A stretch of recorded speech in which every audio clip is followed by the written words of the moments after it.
Allah menyampaikan wasta'inu bisobri wasolah. Jadikan sabar dan sholat sebagai penolongmu.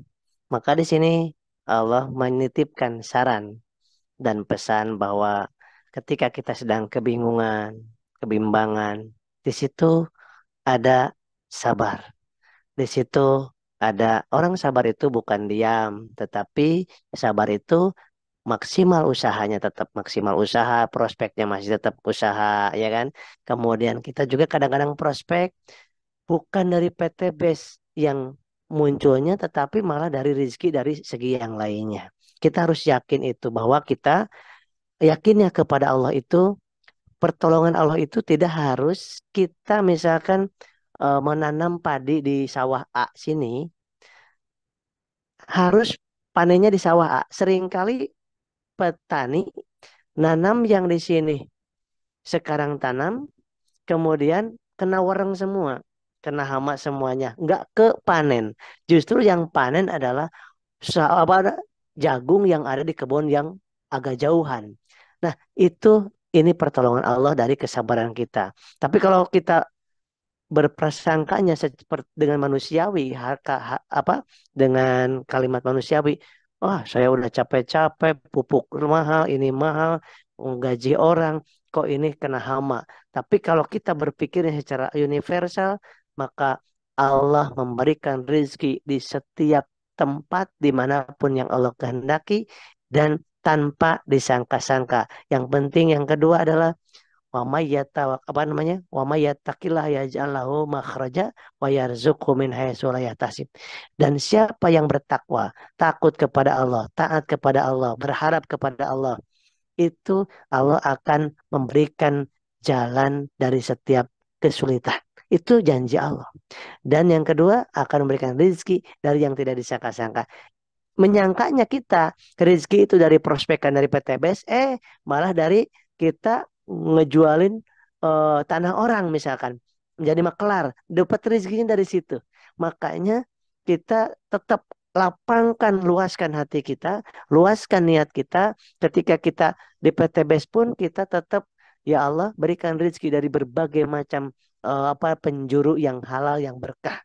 Gitu maka setiap hari mencari mencari saudara baru, teman baru, sahabat baru bukan semata-mata untuk tok PTP karena nggak semua orang senang PTP seperti nggak semua orang senang bakso. Kita ada yang nggak mau bakso, saya mau mie ayam misalkan gitu. Nah, berarti kita juga harus ada segi lainnya. Yang jelas persaudaraan yang bertambah terus tidak akan pernah merugi. Nah, yang ketiga, untuk menjaga keistiqomahan tersebut, emang itu hal yang berat untuk terus yakin bahwa Allah Maha Penolong dalam kondisi tersulit. Itu seringkali si setan alladzi yuwaswisu fi sudurinas. Ya, menggoda kita, udahlah, kamu gak usah minta tolong sama dia lagi, sama Allah lagi, udah gak usah sholat, udah. Nah, itu saat itu kita pada saat sendiri. Maka yang ketiga yang disarankan oleh oleh Rasulullah dan para ulama itu ketika kita sudah bersatu di PTBS, kita upayakan setiap sehari sekali buka grup, sehari sekali kita ikut Zoom, seminggu sekali kita ikut seminar dengan yang orang sama-sama yang sedang berjuang. Kemudian sebulan sekali kita ikut SLC supaya di situ kita iman kita dipupuk terus. Oh ternyata ya ketika kita ketemu di SLC itu kita nggak merasa sendiri bahwa, wih, Bapak dari mana? Oh saya juga ini, saya sedang dililit hutang berapa? Oh 2 miliar. Saya cuma 30 juta pusing banget. Dia 3 miliar ya Allah. Jadi bisa bersyukur. Tetapi kalau kita di rumah aja mengkeluh sendirian. Ya. Nggak bertemu dengan orang-orang yang lebih susah daripada kita.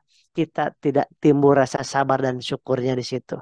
Maka selalu Pak Haji Febrian mengajak untuk SLC itu salah satunya itu supaya kita ta'arofu. Supaya kita saling mengenal. Ternyata di dunia ini jangan merasa kita yang paling menderita. Banyak yang lebih menderita. Kita bertemu di SLC, kita bertemu dimanapun.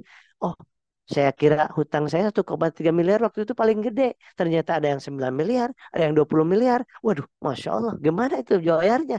Gitu kan. Kita 19 juta per bulan aja kayak gede banget.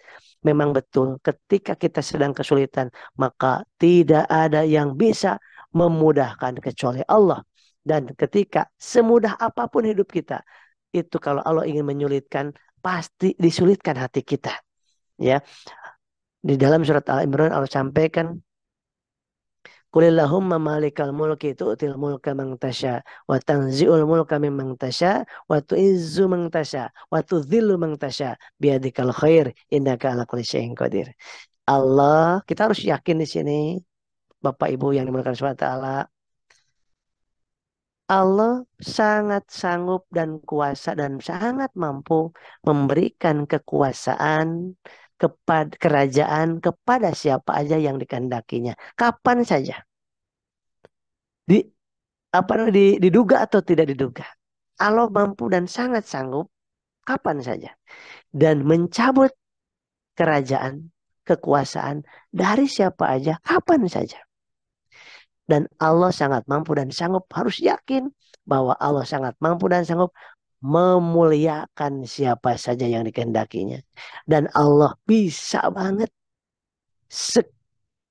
jentrikan jari ini menghancurkan, menghinakan waktu zilu mengtasya, menghinakan siapa aja yang Allah ingin hinakan.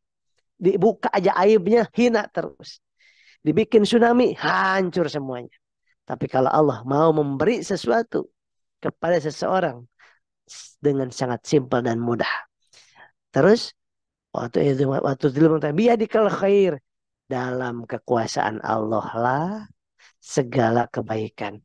Innaka ala kulli syai'in qadir, dan sesungguhnya engkau ya Allah kuasa atas segala sesuatu. Nah, ini yang diamalkan oleh Pak Haji Febrian, terus amalkan sampai betul-betul tidak ada lagi yang bisa menolong aku selain Allah. Itu.